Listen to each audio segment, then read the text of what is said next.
Happy Friday, everybody, and welcome to the Real Life Real Estate Investing Show, where we try to help you get your real estate wealth on. Today, as every day, we got a very special show for you today. Again, my name is Hector Hernandez, and I am a real estate fund manager as well as a wealth and real estate coach here on reallifetrading.com. Joining me today, and always my buddy, my pal, my co-host, Mr. Luis Alejandro Lopez. What you got for us today, Luke? How you doing, everybody? My name is Luis Alejandro Lopez. I'm a real estate coach here at Real Life Trading, and we have a special one for you. Well, Jeremy's here. You know, we've been asking him to come for a few months, not a few months, like about a month, and we set it up. So it's amazing. So the whole idea for here, it's what's best is either we invest in real estate, we invest in stocks. We start with stocks and move into real estate. We start with real estate, moving to stocks, and basically, follow the journey that he did. So with this, let's roll it. Disclaimer: this is for entertainment, for education. You know the story. We tell them all the time. Just be careful when you do something. Be careful what you read. Be careful when you're gonna sign. When you're gonna send a wire. If you have any questions, please contact us. Here we are. You got the QR code for Hector, QR code for Luis, and buddy, you wanted this picture for a reason, right? Of course, this is the perfect picture when we have the GOAT, right? Mr. Newsome himself in here.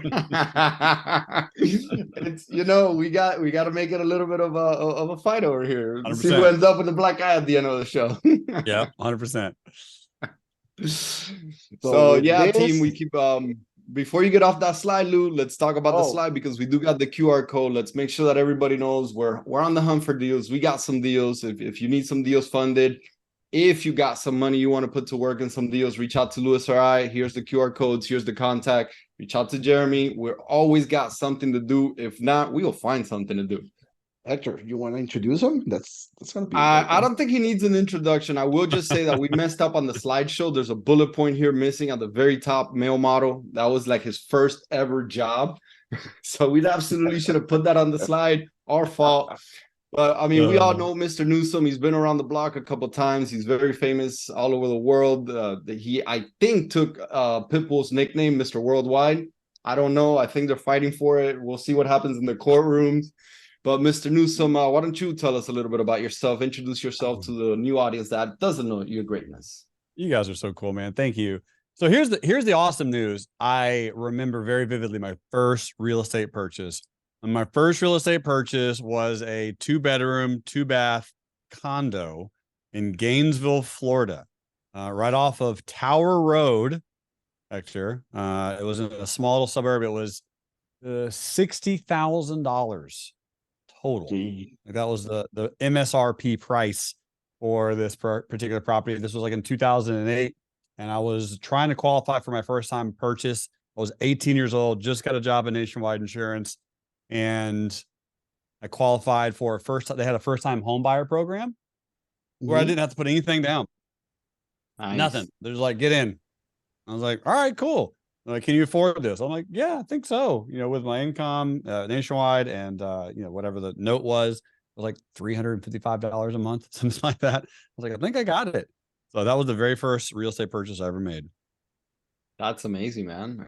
Yeah, man. Such vivid memories. I know the area quite well. I used to work at that auto parts right down the street from you. Yeah. So how did you do on that transaction? Because you bought it in 2008, then the market came tumbling a little bit. How'd that equity look? And I think this one looks a lot like probably a lot of people's very first real estate venture, and maybe sometimes your stock venture as well. Who knows? But I'll say this. The very first real estate transaction I ever did was a hell house. It was. And it did put a bad taste in my mouth because everything went wrong on this property all the time. And the interior flooded, the window broke, there was a hurricane, it started flooding from the ceiling, drywall started flaking off, the pipes, there's all kinds of problems every single month. And I'm over there trading at Tropical Smoothie Cafe, right, with my 2 monitors, drinking the smoothie, stressing out about my real estate, and just making money without any phone calls, without any it's just me and a good internet connection. I was like, man, this is so enjoyable. and this real estate thing is an issue. And I did end up selling it. I rented it for after I moved out. I was like, maybe it's me. So I rented it. And then my renter called every single month with a problem. And so then I just like scrapped it. I sold it for as much as I bought it for, probably 2.5 years after I bought it, sold it for $63,500 and was so happy to be out of that house. It was a cash offer. I was like, I'm done with this house forever. So you sold, I guess that was probably like what, 2011? So yeah, 2011, 2010. Yeah, for $63,500. Just about the bottom of the market. Good sale, bro. Just like right on the very bottom there. Good job. It's like me trading. That's almost like me getting stopped down on a bullish trade, man. Yeah. Yeah. It was fun. It was really, really interesting. And again, what was cool is I knew nothing about real estate. I didn't study it. It was a house. It was cheap, right? I bought something I could afford. That was it. All I concerned about was like the monthly payments. And that's the first time I learned about PMI, right? I learned about private mortgage insurance. It was a good learning experience. It really was. But it put a bad taste in my mouth in real estate for about 5 or 6 years. But you got into it like a lot of people does. Basically, you have a home and instead of selling it, hey, let just me rent it out with no property manager, with no nothing. So it was not intended to be a real estate project, correct?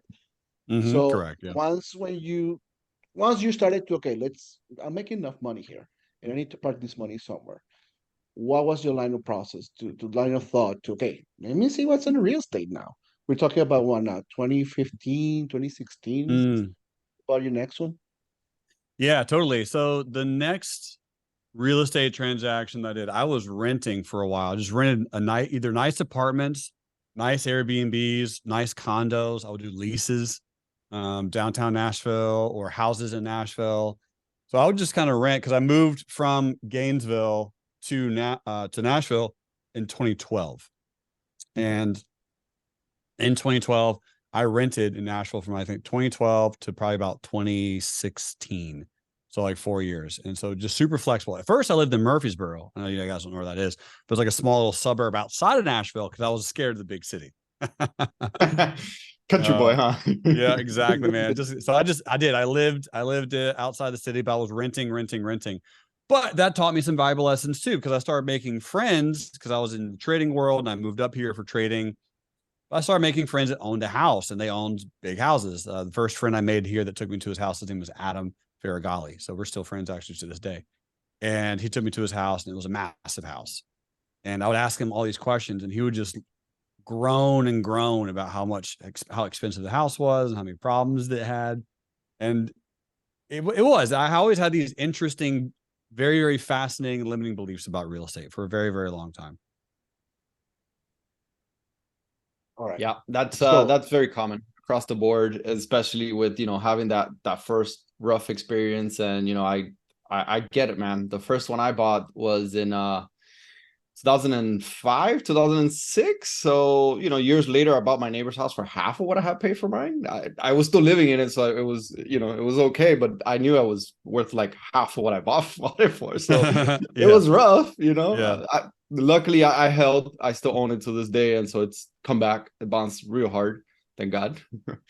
But that's the cool part about real estate, right? You got to hurry up and wait.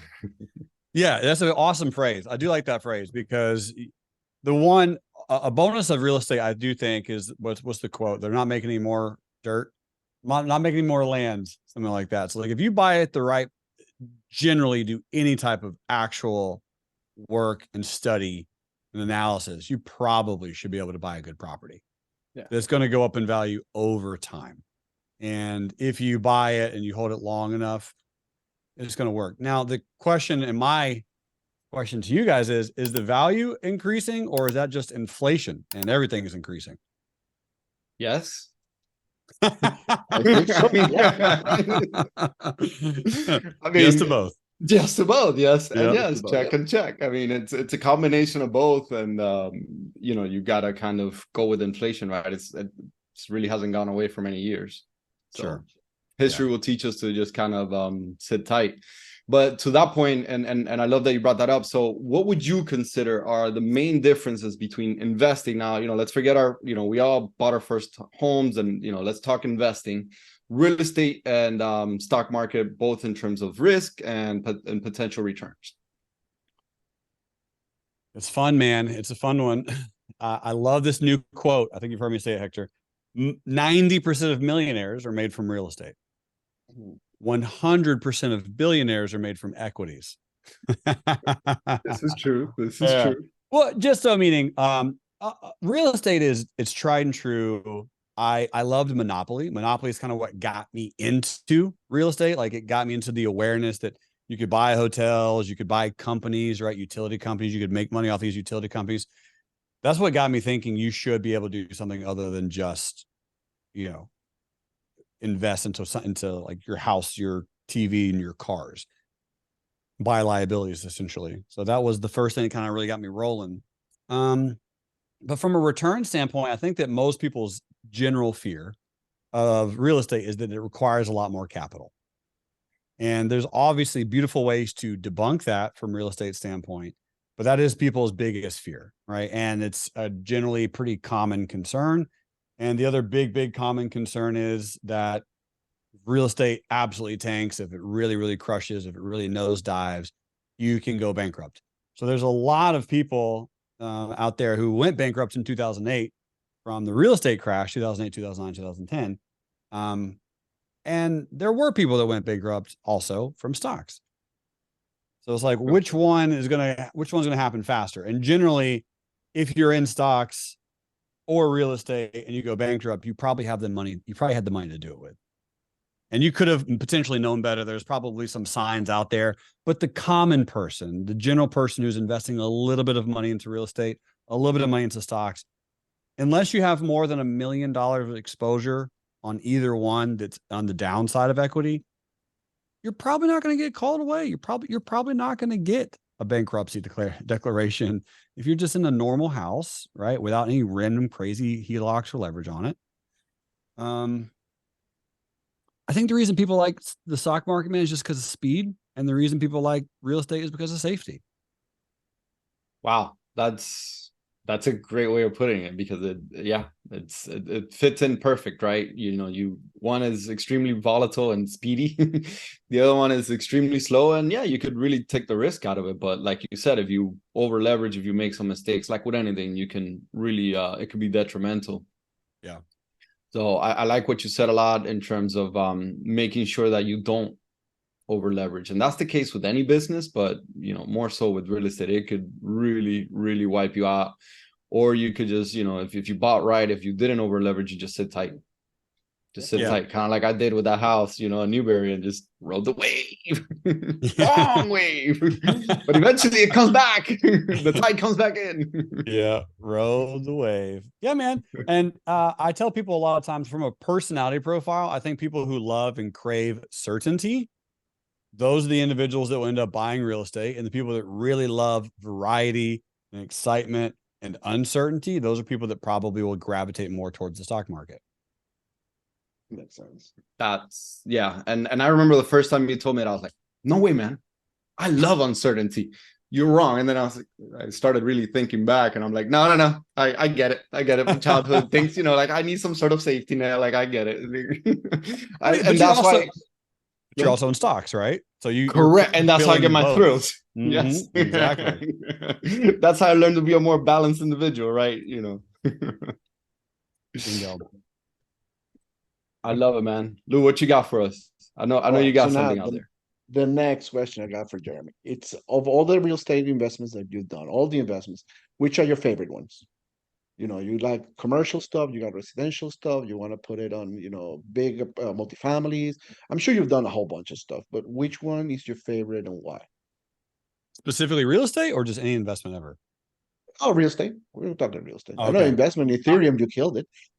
Yeah, I'll just say. Hey, it's stocks and real estate, guys, not fake internet money time. Okay. My favorite real estate investment. And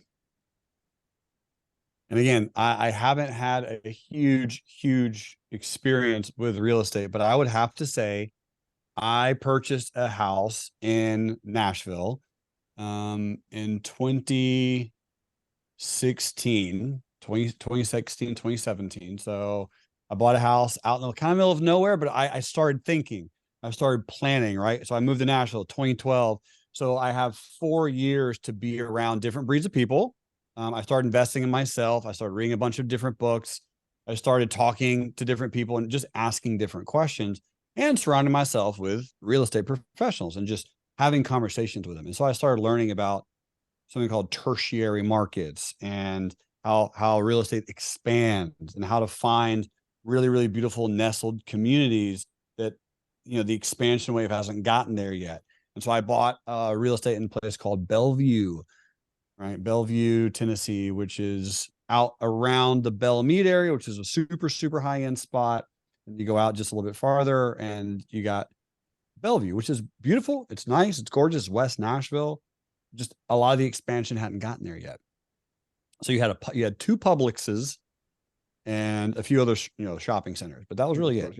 And so I bought a property out there for $320,000. And this was my first purchase of real estate in Nashville because I was essentially, renting up until this time.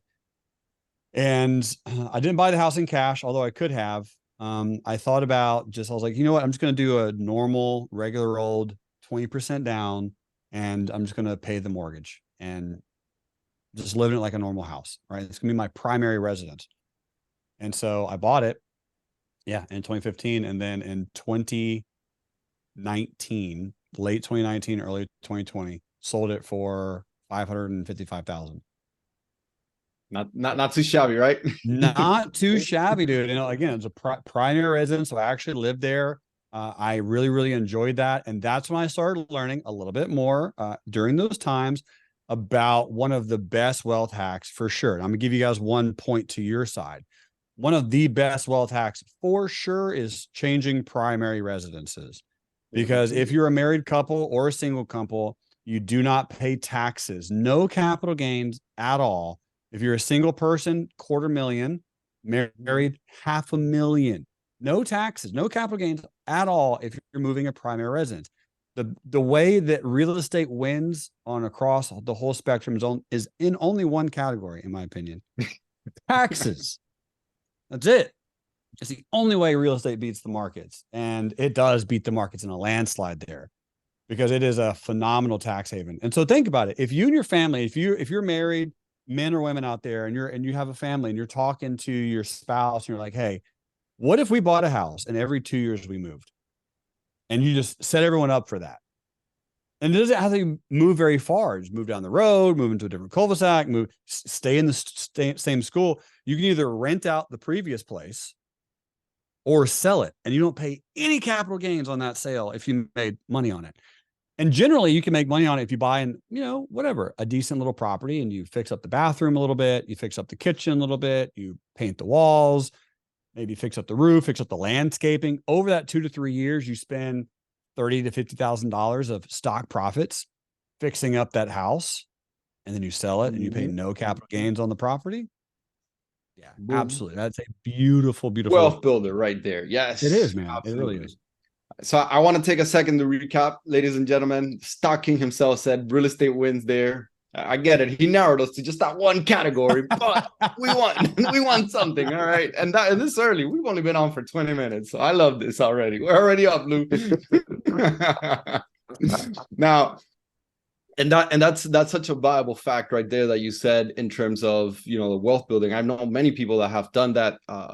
I've opted to keep the majority of the homes that I've upgraded from rather than selling them. But the slow flip is an absolute phenomenal way to just wind up. You could really, I've seen people do it and upgrade to the point where they're basically reducing the size of the mortgage each time they upgrade, but yet they're still getting a slightly better house in a slightly better neighborhood each time. And then eventually they get to the point where they will either build ground up with no mortgage, purely in cash from the profits, or just a tiny little mortgage just because they've built so much equity throughout the years. Agreed. And if you live in the US, you can do this. And I tell people all the time, you should, honestly. If you don't, I'm not really sure why, honestly. I can't come up with a good reason. Like, just tell your family we're going to move every 2 years and do it for anywhere between 6 to 10 years.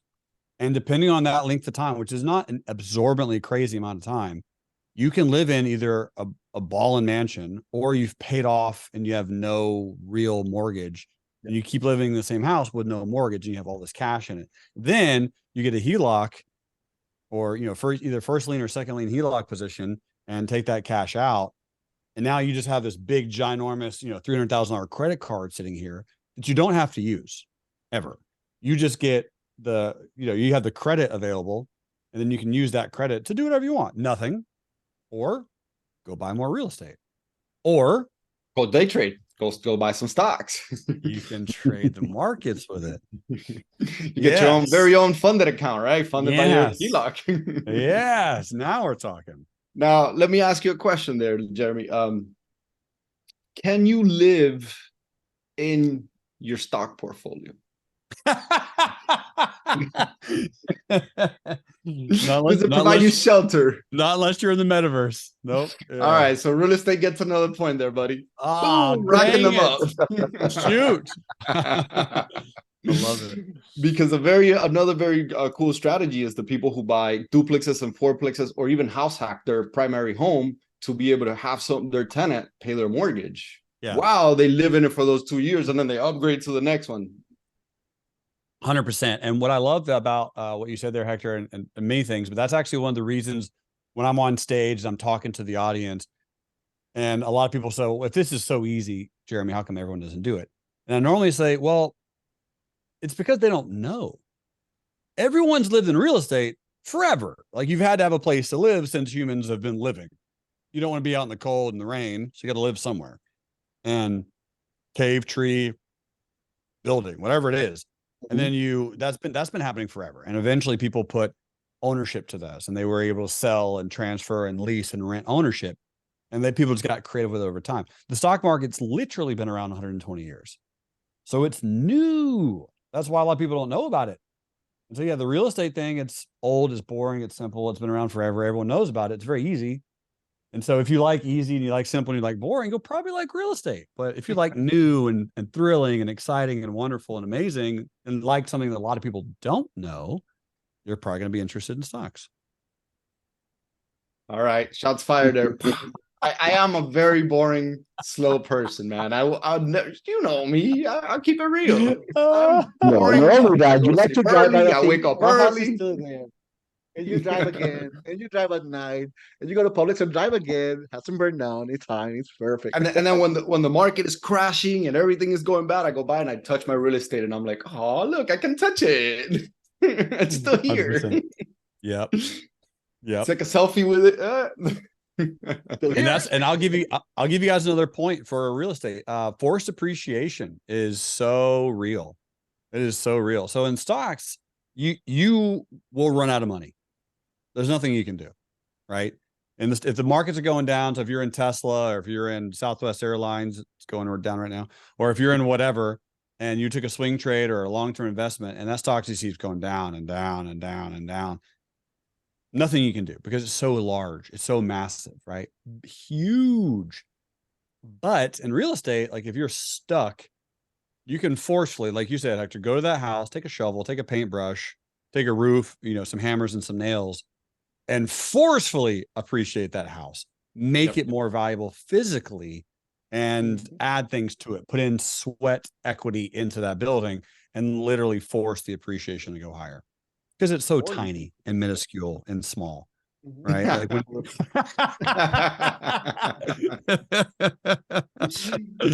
right. I get it. Because you put a tenant in there and you start getting that ACH money, that cello money every month.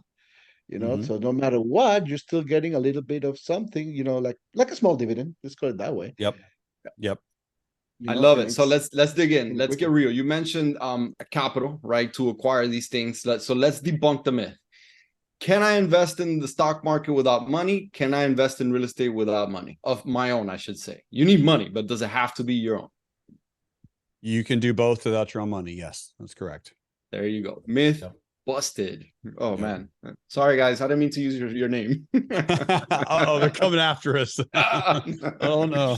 That'd be a cool letter to get though, right? Yeah. But it's a fascinating thing. Like when you sit down and realize, okay, I don't actually have to use my own money at all on either industry. You just have to, now people are like, okay, well, that's just going to require me to learn more about it. And the answer is, yeah, well, obviously. You have to study out how that works, but there is definitely upside and huge potential for both to not use your own money in both asset classes. Perfect. So the lack of money should not be an excuse holding you back, team. If you're out there and you want to get into either one, stocks or real estate, the money's it's not an issue. That's a non-issue. Now let's talk about the passiveness of it, right? Obviously, I know that you have many strategies that are semi-passive in the stock market. We all know you can buy a house, and I call it the semi-passive income because you still, like Jeremy said, you got to answer the call when that tenant calls. Or even if you have a property manager, you got to answer the phone when that property manager calls. And you have to manage your asset. You have to make sure it has insurance. You have to pay your taxes and all that good stuff, right? Yeah. So it's semi-passive income. What let's talk to the team about some semi-passive income streams from the stock market. Totally. Well, I mean, investing, that's like dividends, stock splits, put sales, credit spreads. I love just long-term capital, but the big one probably would be stock splits, because in real estate, you have one house, you have that same house.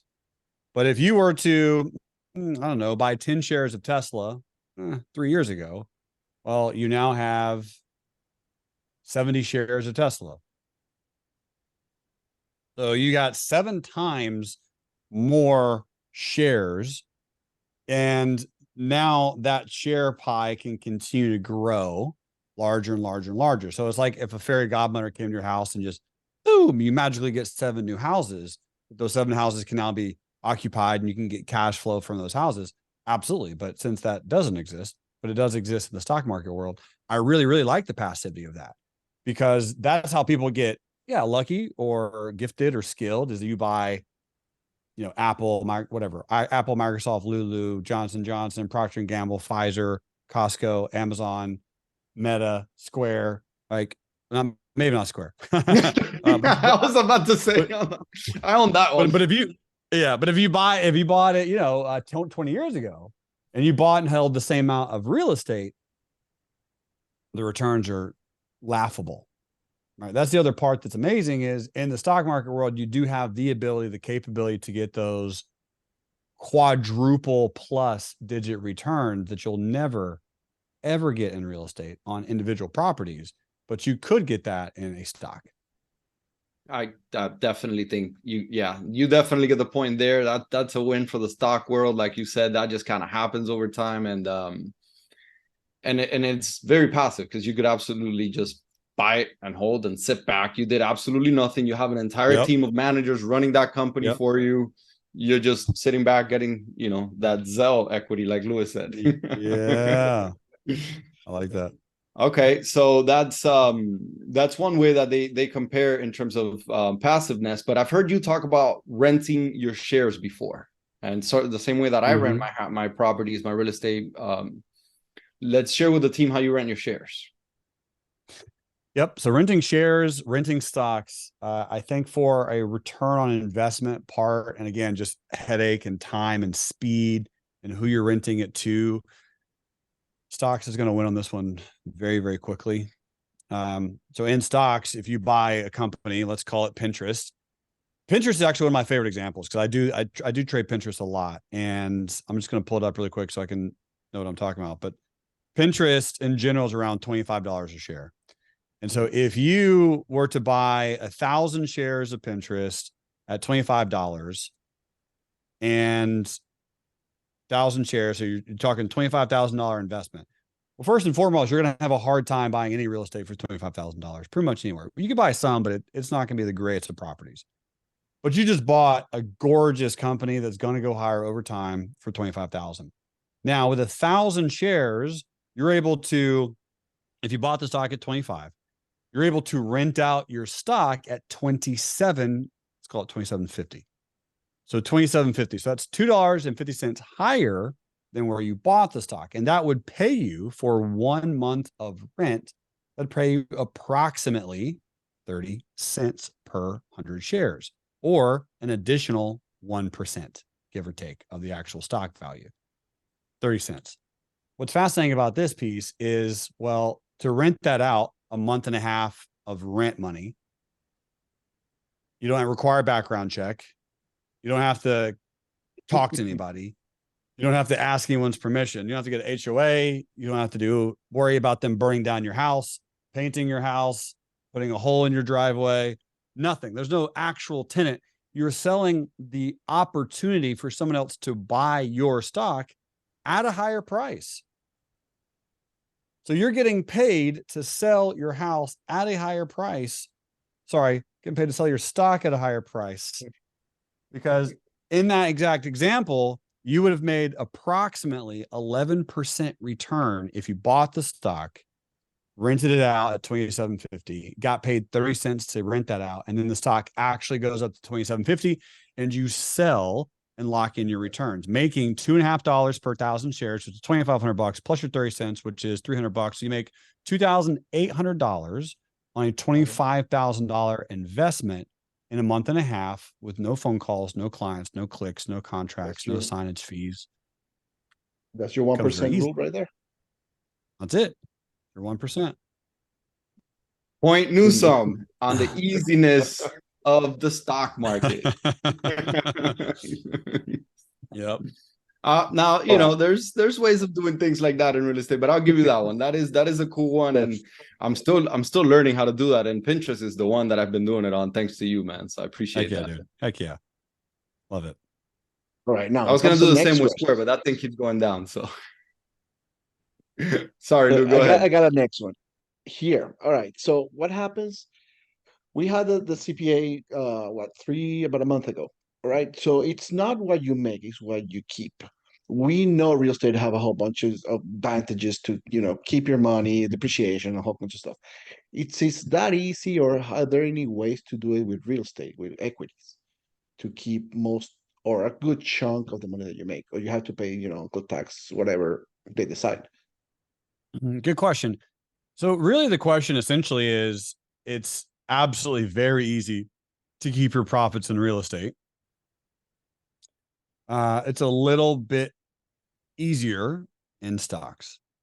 And that is because you have so many capabilities of liquidity to actually access what money you do have. In real estate, the most popular way to get your liquidity is to refinance. So refinancing is going to the bank and telling the bank, hey, bank, my house was worth 500,000, but now it's on paper worth $1 million.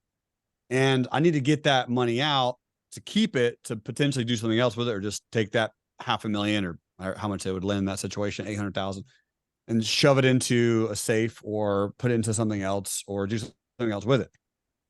Well, in equities, you can keep any amount of profits that you have instantaneously just by exiting.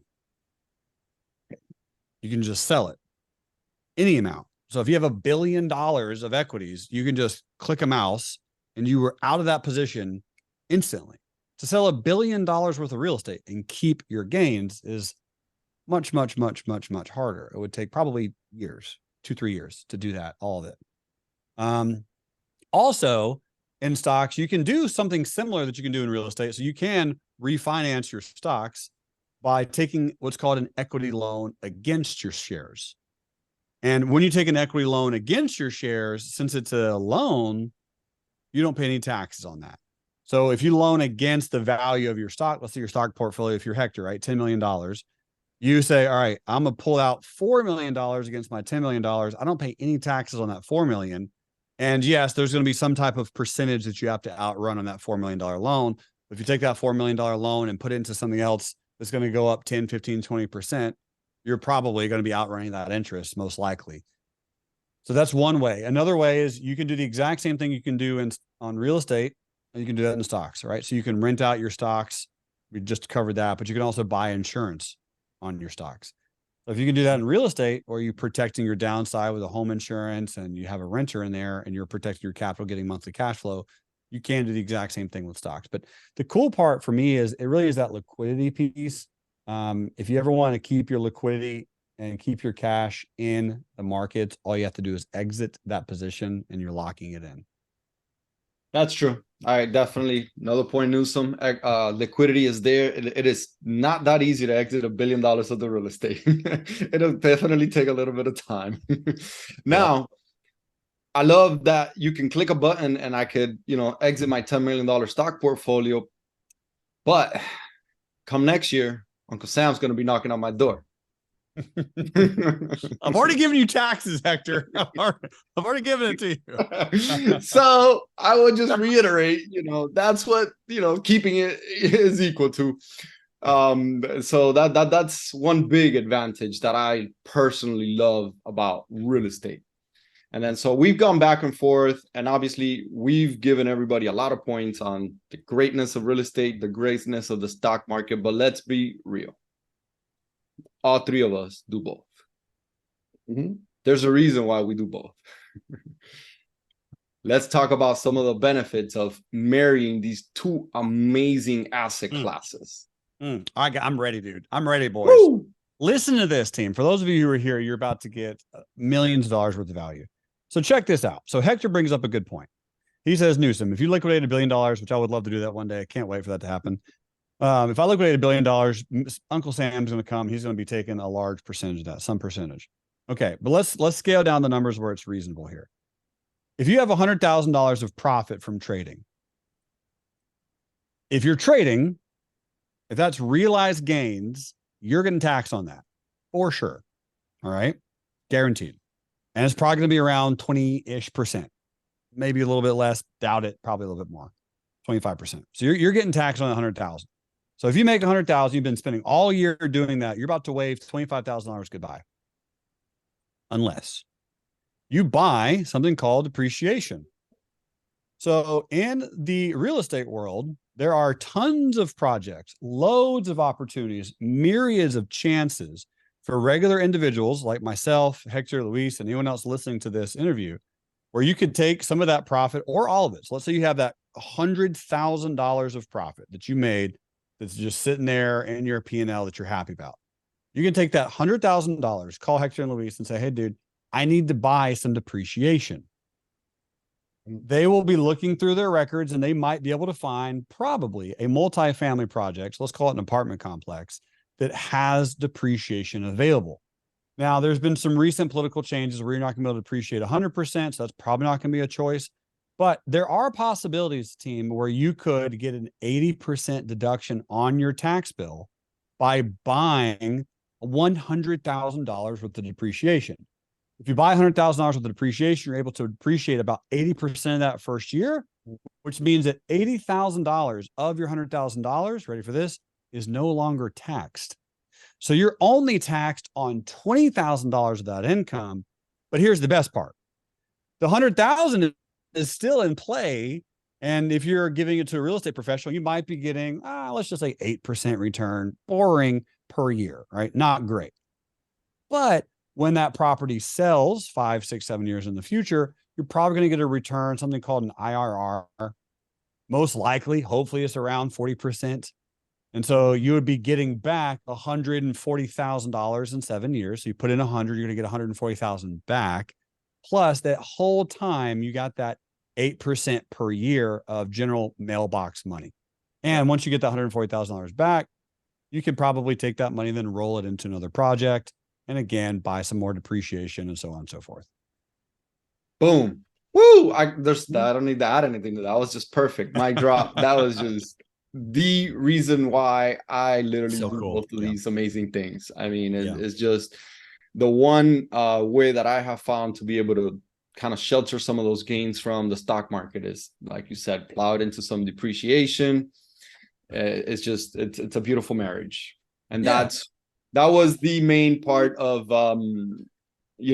one of the reasons why we wanted to have you on is because It's not one or the other team. Yes, you got to get real good at one, then start tiptoeing into the other. But eventually you want to have multiple streams of income and multiple ways of moving your wealth around. That's, you know, when you hear on the news, the rich get richer, it's just simply playing the vehicle that's in play at the right time in the right market. Yeah, man, that's a true term though, dude. I didn't really realize that until I probably didn't really realize that until like 2-3 years ago, where I was like, wow. Because like when people are talking about the recession and like the markets are hitting, and I'm seeing the really rich people just making more money, unbelievable. Because they're just controlling so much of this. You know, when you have bankers and you have big mortgage companies and you have the Federal Reserve policies, you have the interest rates, a lot of these wealthy people are studying this, so they know it's coming and they know what to do and how to take advantage of it. And let's flip-flop this for a second. So let's say you're huge into real estate and you don't have any stock portfolio, right? Well, that's kind of a disaster for two reasons. If you have a bunch of real estate, you can directly go and create a liquid hedge for your real estate using the markets. So if you have whatever, $100 million worth of real estate just sitting out there doing nothing, and you know interest rates are going to do whatever they're going to do, go up or go down, and you know that there's going to be a huge shortage of storage units or a huge shortage of commercial real estate, or some real estate market is going to be affected, you can easily sit down for an hour in a weekend and figure out what market that's going to directly correspond to in the markets and get into a bear position in the equity markets. Because to my knowledge, and correct me if I'm wrong, I don't know of a way to make money directly as real estate goes down in value other than the stock market. So you can short REITs, you can buy puts on REITs, you can, I mean, if you bought puts on the TLT, how amazing that would have been, the treasury yield. There's tons of ways to make money as markets directly go down. The faster they go down, the more money you make, the quicker you make it. But in real estate, I don't know a way to make money as markets go down. So that's a very, very valuable tool. If you do have a bunch of real estate, kind of like Hector and Luis, you probably should learn the markets so that you can figure out how to hedge certain positions. That's so true and factual. And I found myself in that situation, as you know, in 2020, where I was like all real estate, and then the market started dumping. I called Jerremy. Hey man, what should I buy? I need to move some money around. But it is an absolute fact there. So let's talk about that transition, right? You've done a phenomenal job at becoming a world-class stock expert, and then transitioning into other expertise in business and in real estate. What are some of the pitfalls, some of the dangers that you see, some of the things that we can warn people about as they're deciding, hey, I've been in the markets, let me get into real estate, or vice versa, I've been in real estate, let me tiptoe in the markets? Whatever applies to your industry will apply to most industries. So don't think it's one versus the other, kind of like Hector said earlier. In real estate, if you've made money in real estate, you probably have done it by not over leveraging, by not being stupid, by following some type of rules and some type of system, by knowing your specialty, right? I know Hector and Luis pretty well. I don't think either one of them are massively into skyscrapers or storage facilities or whatever, but like there's a certain lanes that you go, hey, I'm going to master this lane for a period of time. It doesn't have to be forever. But for a period of time, you just give yourself and remove as many variables as you can and go, all right, this is going to be my lane, but pick the lane that you understand, that you know, that you're really, really good at. Imagine that you're really huge into jujitsu. You're like, I want to do jujitsu. This is all I want to do. I'm going to figure it out. I love this mixed martial arts. Could you be a real estate aficionado where you own all the martial art gyms in your city and you're the one leasing to the people? You can go and you could talk to the gym owners and you could speak their language and you could try to help increase the people who are there, but you're the owner of those gyms. It's like, all right, well, you take a passion that you know, you take what you understand, and then what do? You apply it to real estate. Well, if you've been in that realm of one of the professions, you take the exact same thing that helped you in that profession and just transfer it over to another profession. So in that situation, if you're into the stock game and you're like, okay, I'm big into jujitsu, I own a bunch of jujitsu martial arts gyms, how does that translate to the stock market? Well, find out what they all use, right? Who makes the mats? What company makes the rubber? What companies makes the outfits? What companies makes the soap? Figure it out. Sit down and think and grow rich. Spend the exact same amount of time that you're going to spend on anything else anyway. And just really ask yourself, how can you get so narrowly focused on one of those things that you become a master at it? You understand it inside and out, and you're going to apply the exact same tactics that you use for that to become successful in the other thing. Boom. One degree of separation. I love it. Bring what you already know. Yeah, I love it. And you know what's funny is that those are some of the better long-term holds that I did at the very beginning with the market was REITs, because I understood, real estate. And I give that advice to all my friends that are doctors when they're first wanting to buy. It's like, well, buy medical office. Oh, wow. What was the first REIT that you bought, Hector? I didn't know that. Oh, man. Jeremy, I don't have the memory like you, man. I just know that I was doing the 401k and they're like, all right, pick your, and I picked all the REITs. Like, all right, down the line. Okay, this one I like, this one I know do well. But I don't remember, man. It was a long time ago. Well, keep an eye on this one. This is one of my favorite REITs, Iron Mountain. It used to be Iron Mountain. Now it's Realty Income. They're at the 200 simple on the monthly. Beautiful pullback 35%. Same price it was during COVID, April of 2018. Nice little dividend. If you adjust the chart for dividend, check out this thing. Look at that adjustment. So, wow. And what's awesome, Hector, is like a REIT is literally a perfect marriage between what we're talking about right now, right? It's literally real estate and stock exposure together. And it's an awesome marriage. I'm really happy that you brought that up because that can be a super, super fun way to literally do both and just study both components. Yep. And then you start studying that REIT. What are they doing? How are they doing it? You start learning from the different REITs, the different asset classes, because there's REITs for various asset classes. And just like Jeremy said, most of them stick in their own lane. You usually don't see REITs buying all sorts of real estate. They each stay in their own field, in their own game. Yeah. Yeah. What are do you know any other ones other than that one? I don't know tons of REITs. Bell is one that I used to own before. Is it Bell? Yeah. Which is the towers. It got bought out by AMT, American Towers. The one so these guys just do cell phone towers, is that right? Yeah. As far as back in the days when I used to own them. I don't know anymore. It's been a few years. But again, look at this pullback, man. Feel 46%. Like that. I mean, guys, this is since we're here talking about this is a really good buying opportunity for certain REITs. Yeah. I mean, this is the second biggest pullback that it's ever had. The other one was 2008, obviously. So second largest pullback in the history of this particular company is right now, as we're speaking.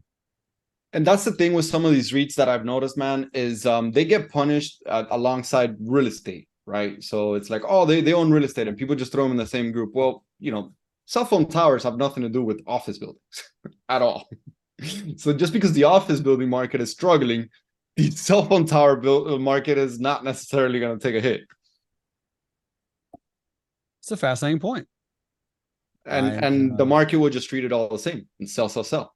And then you could, be the guy buying the one that is not going to fundamentally get as hurt as the others. Yeah, which I think AMT is probably one of them, yeah? Yeah.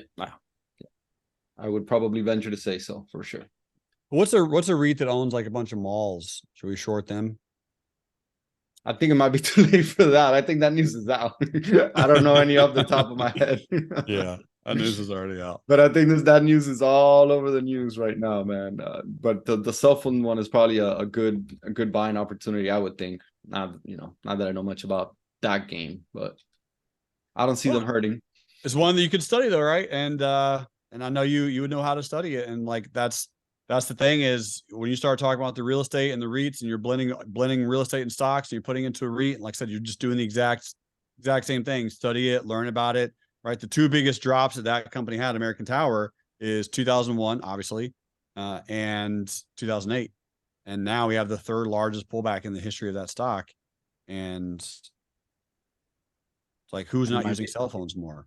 Yeah, I was gonna say our cell phones going away now all of a sudden.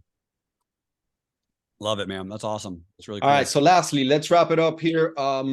We got a couple more minutes left before I think Yates is taking over. Can you share some success lessons and some failure lessons that you've learned from either your personal real estate portfolio of every, I know half the world, Bro, you're so awesome. Here's what I would say, guys. This is more like a holistic answer. In real estate, I've seen many people do this where they will invest into a home, they'll buy more of the house, they'll increase the home's value, right? They'll put on new kitchen, new floors, new tile, all the things, and the house value goes up. So instead now worth 500 is worth $750,000. How often will you do that for you? For those who are listening, how often will you spend that same or type of concept on, I have $30,000 here.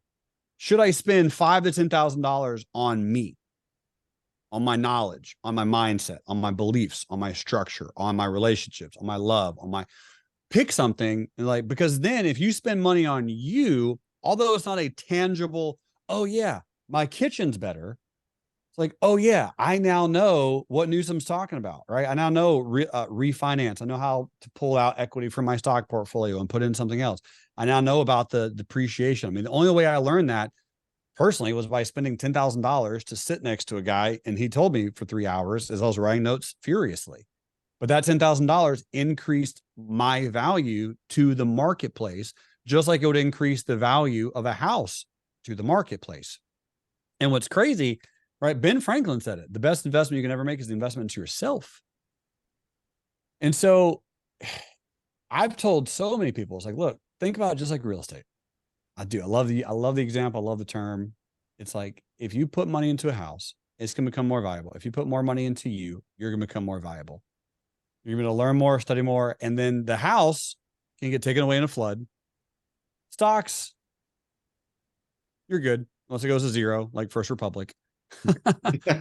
But you, it's like, unless you die, you're okay. Even if you do die, which we're all going to, you can tell your kids, you can write a book, you can write a memoir, you can upload videos, you can write a song, you can write music, you can create a legacy of information and intelligence and wisdom that supersedes time. And the only way to do that is to invest in yourself. And I think still to this day, right, stocks and real estate, they're awesome, they're amazing. But the number one investment that supersedes all of those absolutely is just putting money into your knowledge, into your awareness, into your candor and your confidence. Boom.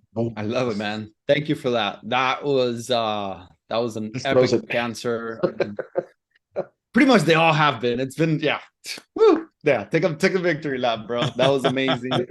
I fully agree. You know, it is invest in yourself, team. You know, real estate and the stock market and every other kind of investment will be there when you are well and ready to. That's right. It's all available.